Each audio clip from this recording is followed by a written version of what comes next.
filhos de Deus, a saber, os que creem no seu nome. Então a experiência mais fantástica que qualquer cristão pode ter é a experiência do novo nascimento. E o que seria o novo nascimento, para que você possa compreender? O novo nascimento é a experiência do perdão, é quando você entende o grande sacrifício que foi feito lá na cruz, que Cristo veio, padeceu na cruz, o seu sangue foi derramado, para que nós fôssemos perdoados. Houve uma substituição, ali Cristo levou as nossas maldições, levou os nossos pecados, e nós então recebemos o perdão, nós recebemos ali o livramento de toda a condenação, porque Ele se fez maldito, para que nós fôssemos abençoados. Quando nós cremos na morte e na ressurreição de Cristo, o perdão que veio do Senhor, a Bíblia diz que a nossa natureza, ela pode ser transformada, vocês estão me entendendo? Amém. Então não são todas as pessoas que são filhas de Deus. Só é filho aquele que creu no poder do sangue do Cordeiro. E por que eu estou te falando isso? Porque o assunto que eu quero compartilhar com vocês hoje, se você não compreender sobre o novo nascimento, você não vai compreender a mensagem que eu tenho para compartilhar com vocês. Porque existem muitas pessoas hoje que elas vivem debaixo da condenação e elas atribuem a condenação ao Espírito Santo. E elas dizem assim: pastor, a Bíblia diz que o Espírito veio para convencer o mundo do pecado, da justiça e do juízo. Então, se eu estou debaixo dessa acusação, é porque certamente é o Espírito Santo que está me condenando, para que eu possa ter a minha vida completamente transformada. Mas eu quero te falar, o nome Satanás significa acusador, é o nosso adversário. E na verdade não é o Espírito Santo quem condena. Quem condena é o diabo. Então, se você vive debaixo de condenação, eu quero que você entenda que esse é o trabalho de Satanás contra os filhos de Deus. Isso é algo muito sério. A tática do diabo sempre é levar os filhos de Deus a viver debaixo de uma grande condenação. E se você vive debaixo de condenação, isso vai trazer muitas consequências até emocionais. A maioria das pessoas que vivem debaixo de depressão, síndrome do pânico, ansiedade, tudo isso são fruto de condenação. São as condenações do diabo contra as nossas vidas. E na verdade tem até pessoas que elas estão enfermas e elas dizem assim: não, eu estou enfermo porque na verdade de alguma forma é Deus que tratando a minha vida para que eu possa ser aprovado lá na frente. Veja, irmãos, se um pai natural não tem coragem de fazer uma atrocidade dessa com um filho, muito mais Deus.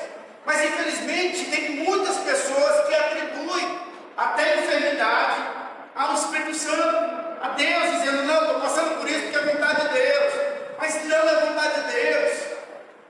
Isso é ignorância espiritual. Isso é uma crença completamente equivocada. Se você olhar na Bíblia, no livro de Isaías, capítulo 53, verso 4, a Bíblia diz que pelas suas pisaduras nós fomos sarados.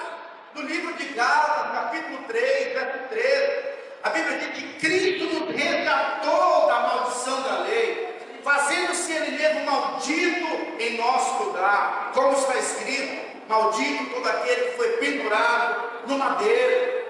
E aí a grande questão é: o Espírito Santo não veio para condenar. Na verdade, o Espírito Santo, para os filhos de Deus, ele veio para te convencer acerca da justiça de Deus. Amém. E qual é a justiça de Deus? É interessante, você vai ver isso em muitas passagens bíblicas sobre a justiça de Deus. No livro de Mateus, capítulo 6, verso 36, a Bíblia diz: buscar em primeiro lugar o seu reino e a sua justiça. Busca a justiça. No livro de 2 Coríntios, capítulo 5, verso 21, a Bíblia diz que aquele que não conheceu o pecado, Deus o fez pecado por nós,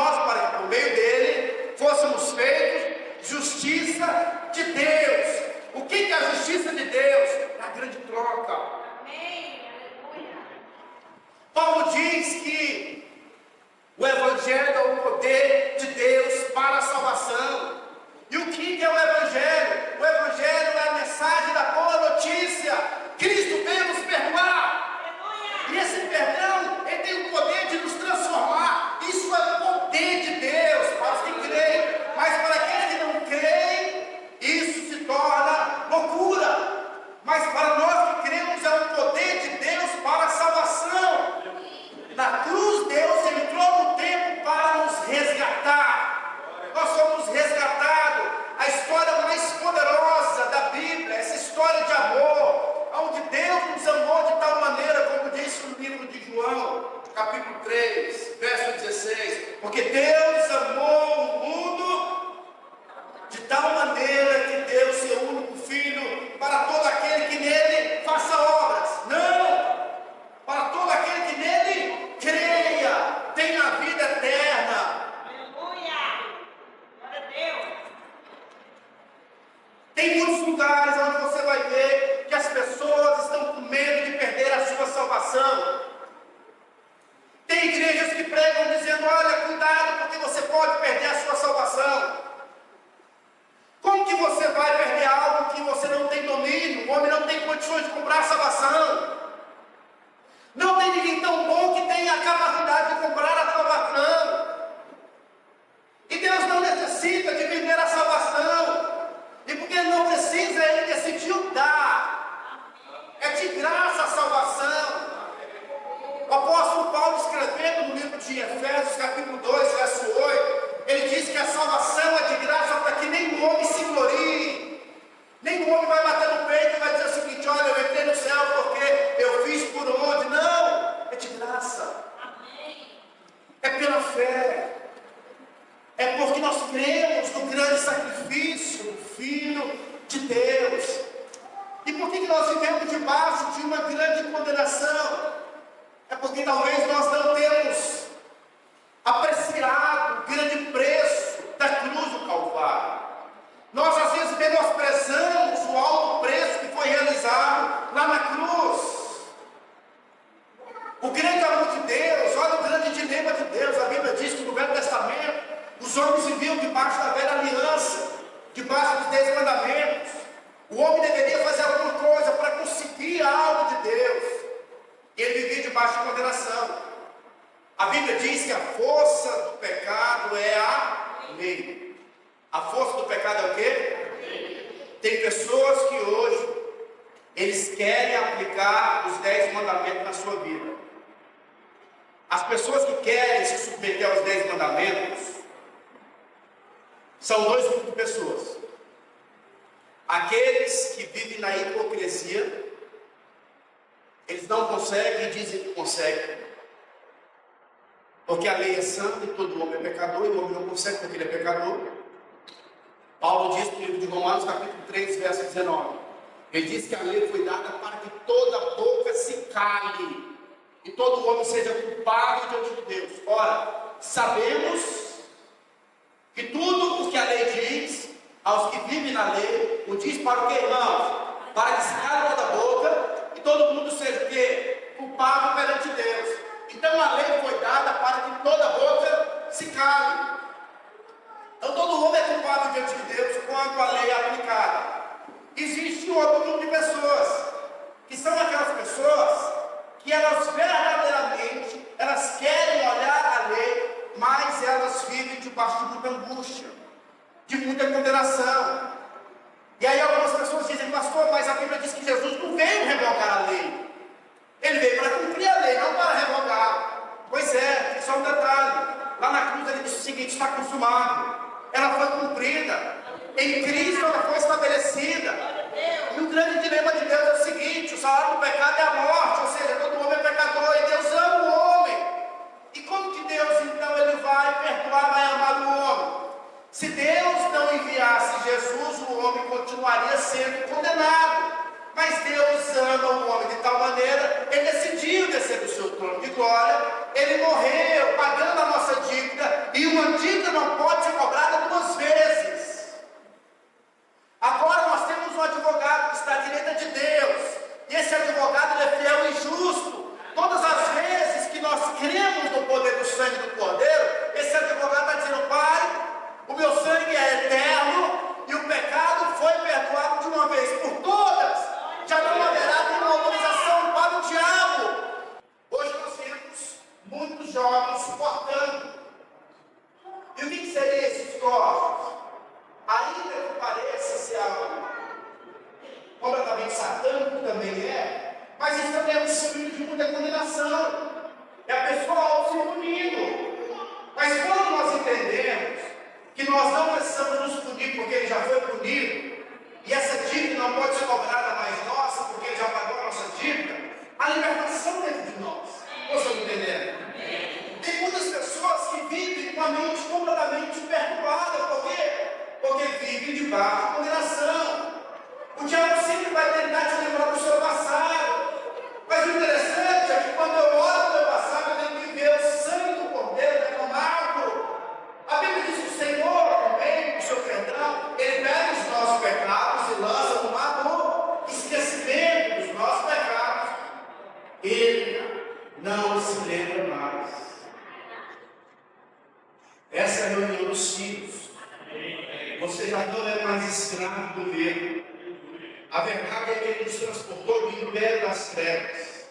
As trevas é o lugar que a sua visão está ofuscada. A sua visão não é clara. E a nossa vida agora é como uma luz da aurora, que vai brilhando, brilhando, até ser dia perfeito. Você está sendo iluminado. E sabe quem está diante de você? A luz do mundo, que é Jesus.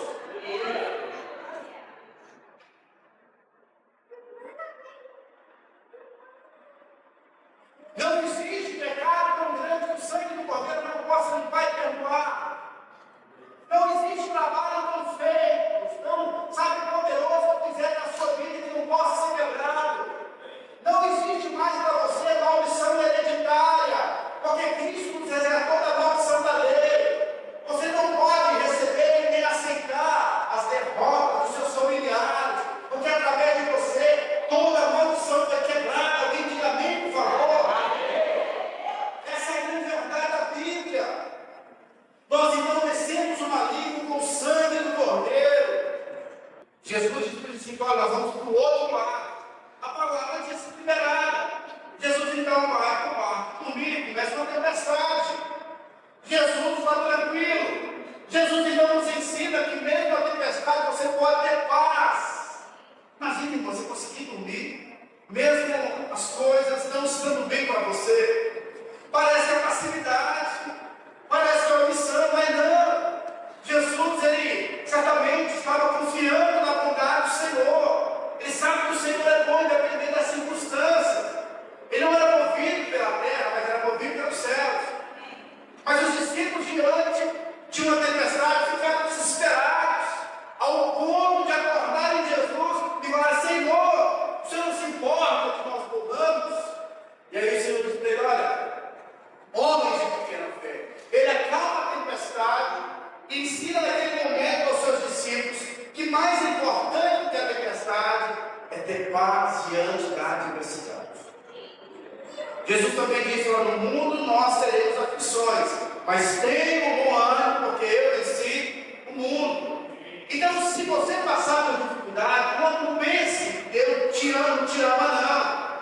Acredite na bondade do Senhor. Não permita que você está só, porque o Senhor está com você. Não aceite as afrontas do diabo contra a sua vida. Eu gosto tanto da história de José, o qual foi vendido pelos seus irmãos. A Bíblia diz que quando ele estava sendo levado para o Egito como escravo, diz a Bíblia que Deus era com ele e ele era um homem próspero. A definição de prosperidade é saber que o Senhor está com você. Se Deus estiver com você, você está em paz, alegre e feliz. Você encontrou o maior tesouro. Ele vai te capacitar. Você vai derrubar esse gigante. Tudo que você precisa agora é acalmar o seu coração. Não permita que o diabo roube a sua fé. Não permita que o diabo roube a sua alegria. Um coração alegre aformoseia o rosto. Tem gente que tem uma cara pálida, uma cara de tristeza, uma cara amarrada. Tem gente que se olha ela, dá vontade de você correr, toda vez chorar junto com ela. Vê se tem alguém que precisa assim.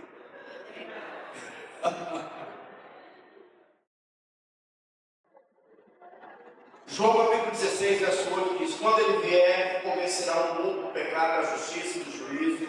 O pecado porque não crê em mim. Então, essa palavra é uma palavra que foi liberada para o mundo. Quando ele vier, porém, o Espírito da verdade, ele vos guiará toda a verdade. Porque ele não falará por si mesmo, mas dirá tudo o que tiver ouvido e vos anunciará as coisas que hão de vir. Verso 16. Romanos 8,16. O próprio Espírito testifica com o nosso Espírito que somos filhos de Deus. E assim eu sou filho. O trabalho do Espírito Santo na nossa vida é o trabalho para gerar em nós a convicção da filiação. Se somos filhos, somos também herdeiros, herdeiros de Deus e co-herdeiro com Cristo Jesus. Diga assim: eu sou herdeiro de Deus. Você sabia que a nação mais poderosa do mundo é a nação dos judeus? Mas o apóstolo Paulo disse que o verdadeiro judeu não é aquele que é externamente, mas o verdadeiro judeu hoje é aquele que nasceu de novo. Tem algum judeu aqui? Todos aqueles que nasceram de novo, tiveram experiência com o Espírito Santo. Paulo diz que esses são os verdadeiros judeus. E quando a Bíblia fala sobre essa questão dos judeus, não é que a gente precisa trazer o judaísmo, pelo contrário, mas é porque é um aspecto de que é o verdadeiro povo de Deus hoje, que é a igreja. A igreja é esse povo de Deus. Então, no livro de Romanos, capítulo 8, verso 1, olha o que está escrito. Agora, pois, já nenhuma condenação há para os que estão em Cristo Jesus. Mais uma vez. Agora, pois, já não há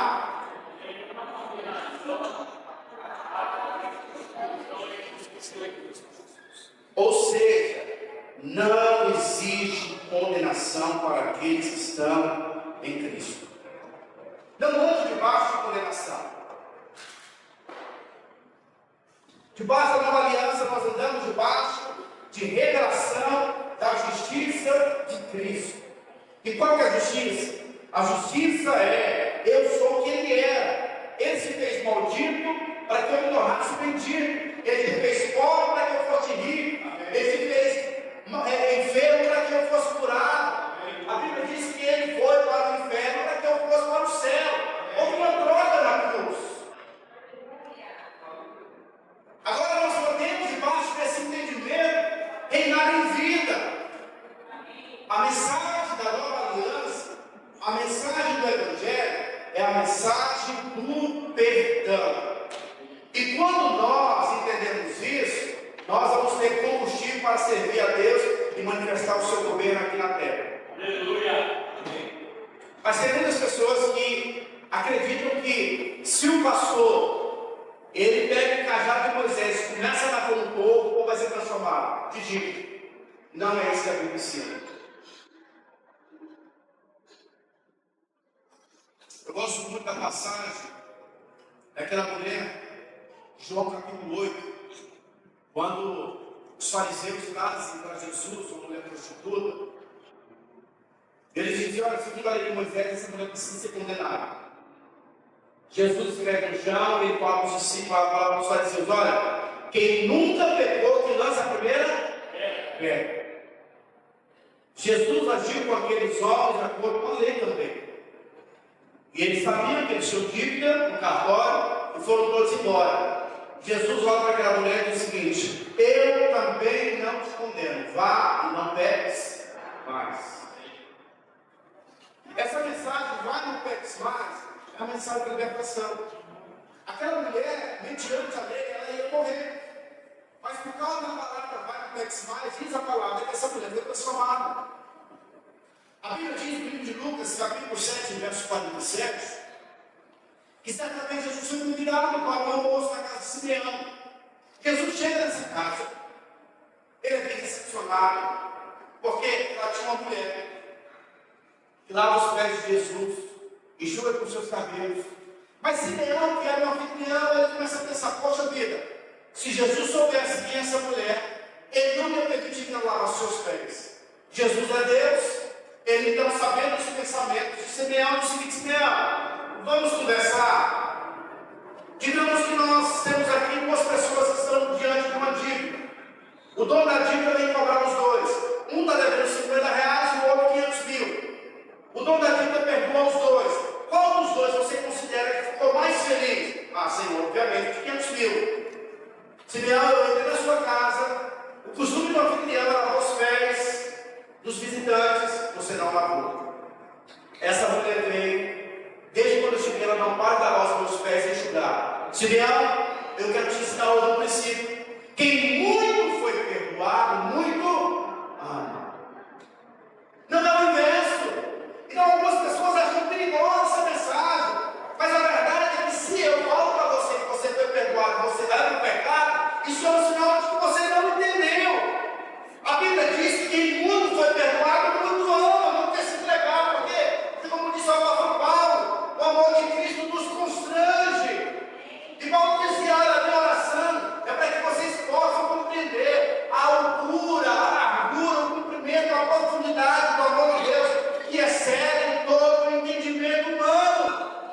Se o diabo soubesse uma arma para paralisar a igreja, você acha que ele usa essa arma? Sim ou não? Ele tem usado ano após ano. Qual arma que é essa? Ele tem gerado no meio do povo condenação. Ele tem apresentado para o povo a lei, que é boa, mas a lei gera condenação no povo. E o interessante é que o nosso objetivo aqui não é abrirmos para você poços novos. A Bíblia diz que Abraão representa quem no Velho Testamento? Deus, o Pai da fé. Isaac representa quem? Jesus. E Jacó representa quem? O Espírito Santo. A Trindade representa, ele tipifica. A Bíblia diz que Abraão, ele cavou poços. Isaac não precisou cavar poços, mas a Bíblia diz que o inimigo, os filisteus, entulharam os poços. E qual que é o trabalho nosso aqui? É só desentulhar os poços. E o interessante é que essa mensagem da graça, da nova aliança, é uma mensagem que tem mais de 500 anos que Martinho Lutero tem batido. Que a salvação é pela graça. E tudo que Deus dá é mediante a fé. E é isso que é o combustível para avançarmos na obra do Senhor. Quando nós cremos no perdão pleno, você pode desfrutar da plenitude do Espírito Santo.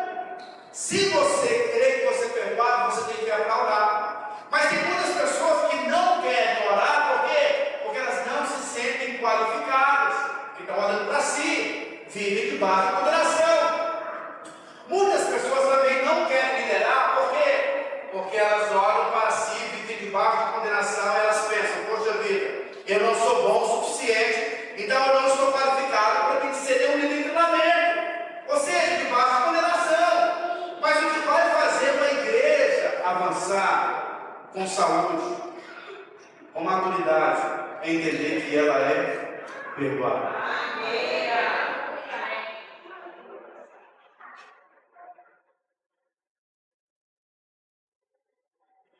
É isso que você está fazendo conosco. É restaurar todo o seu ser, a sua mente, a sua alma. O convite da nova aliança, Mateus capítulo 11, verso 28, é: vinde a mim, todos vocês que estão cansados e sobrecarregados, que eu vos aliviarei. Vocês vão tomar sobre vós meu fardo, meu jugo é leve, meu fardo é suave, e aprenderão de mim, que eu sou manso e humilde. Manso e humilde, atributos do Senhor. Jesus era manso e humilde. Manso e humilde. Eu estava pensando, poxa vida, como que alguém manso tem a cabeça? Como que alguém manso expulsa os cabeças? Sabe, tem como você, não com brutalidade, mas com firmeza, mostrando os princípios do reino. Estava estabelecendo o reino do Senhor. Eu quero mostrar para você que nós precisamos tomar posse, sabe, da grande promessa do Senhor. Os herdeiros de Deus são aqueles que andam debaixo de paz e alegria do seu coração. Você tem andado de paz, debaixo de paz e alegria? Você está motivado? Nós sempre conversamos com alguns líderes e nós perguntamos: irmão, você está motivado? Porque se o irmão não estiver motivado, ele não pode estar na liderança. Por quê? Porque o diabo está trabalhando na vida dele. O homem de Deus precisa estar motivado. É privilégio servir ao Senhor. Aleluia.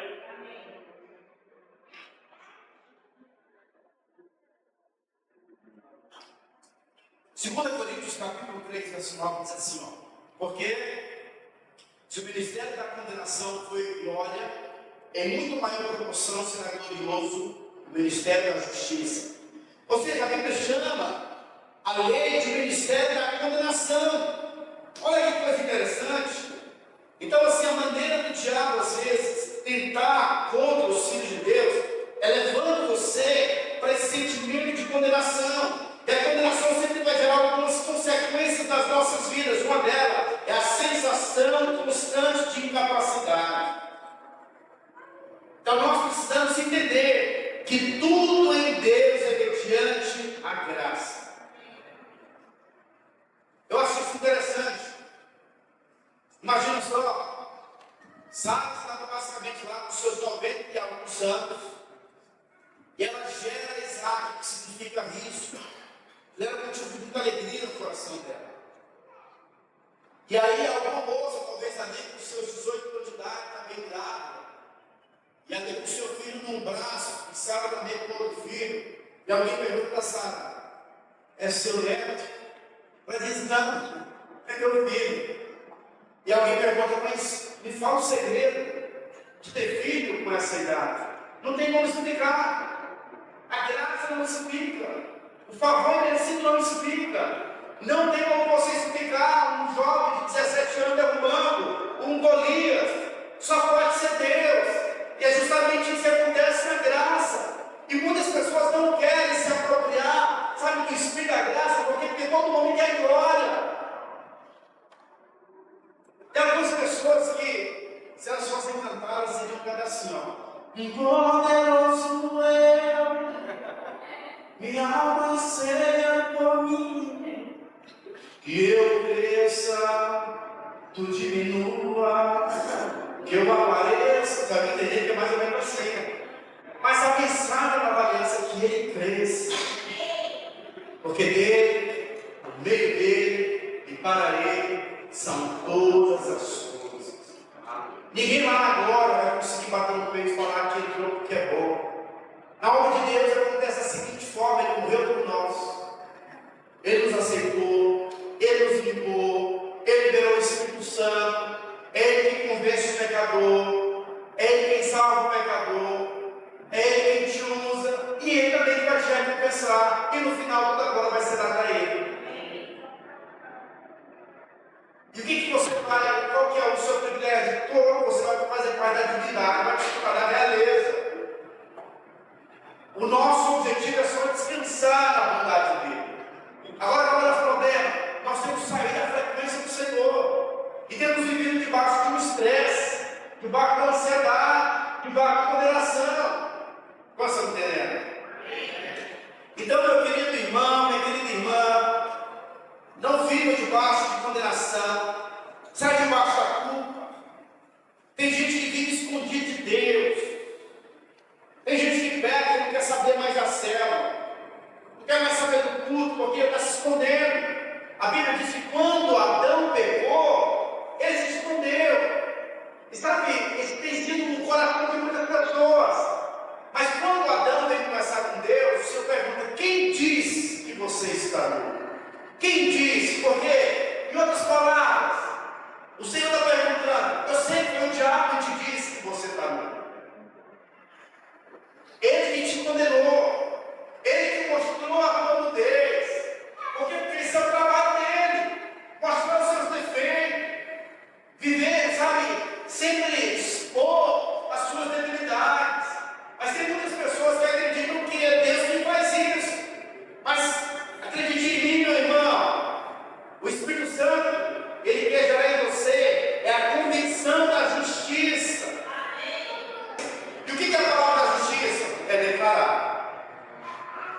sangue de Cristo nos libertou, o sangue de Cristo nos perdoou, e já não há mais nenhuma condenação, porque houve uma grande substituição. Ele levou o que eu era, e hoje eu me aproprio de tudo que Ele é. Eu sou filho, eu sou amado, eu sou aceito. A Bíblia diz que nós estamos nele. E assim, se alguém está em Cristo, todas as bênçãos de Deus estão em Cristo. Quando nós estamos em Cristo, os céus são cobertos. A Bíblia diz que quando Jesus foi batizado, o céu se abriu. Ou seja, nós estamos em Cristo, isso quer dizer que os céus são abertos. Esse céu aberto é sinal de ter favor de Deus. Eu quero ter favor de Deus. O que seria o favor de Deus? É aquilo que o homem não consegue explicar. Tem pessoas que são mais qualificadas, tem pessoas que são mais eruditas, tem pessoas que falam melhor, tem pessoas que têm um ritmo melhor, mas Deus decidiu chamar esse plano. Deus decidiu promover esse plano. Isso é chamar de favor. Eu quero o favor de Deus. As pessoas olharem para nós e perceberem, sabe, que tem coisas diferentes acontecendo, que a sua casa é guardada, que a sua vida é protegida. Isso é chamado de favor de Deus, de bondade do Senhor. Vocês estão entendendo?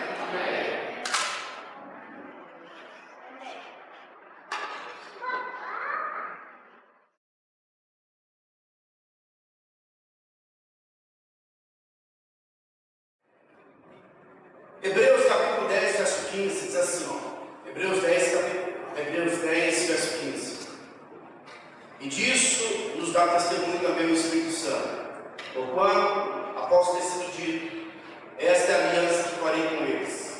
Depois daqueles dias, diz o Senhor, porei no seu coração as minhas leis, sobre a sua mente as escrevereis, e acrescento, também de nenhum modo me livrarei dos seus pecados e das suas iniquidades para sempre. Ou seja, aqui o autor do livro de Hebreus está dizendo que o Senhor não se lembrará mais dos nossos pecados. E o Senhor também colocará dentro de nós a sua vontade. Sabe, há tempos atrás, eu ouvi o pastor Luiz falar que foi muito poderoso, ele dizendo que muitas pessoas têm pregado e falado, olha, diz a Bíblia que o coração do homem é enganoso, mais do que todas as coisas. E aí, ele tinha falado, né, que isso é fruto da velha aliança. Então, na velha aliança você tinha um coração endurecido, e o seu coração era enganoso. Mas agora, na nova aliança, Deus nos deu um novo coração. Para quem nasceu de novo, Deus deu um novo coração. E no livro de 1 João, capítulo 2, verso 27, João diz o seguinte, que a unção que dele nós recebemos, ela permanece em nós, ela é verdadeira, e ela vai nos guiar, nos direcionar a toda a verdade. O Espírito Santo vai te direcionar. A voz interior vai te direcionar. Para quem é filho, você vai ser direcionado pela voz do Espírito Santo na sua vida. E a minha oração hoje é para que realmente nós possamos silenciar a voz do diabo contra a sua vida. Sabe, o acusador, você não pode viver debaixo da opressão, da mentira e da acusação do diabo. Precisamos nos levantar em oração e declarar o poder do sangue do Cordeiro e recebermos alívio para a nossa alma, alegria e paz para o nosso coração, amém?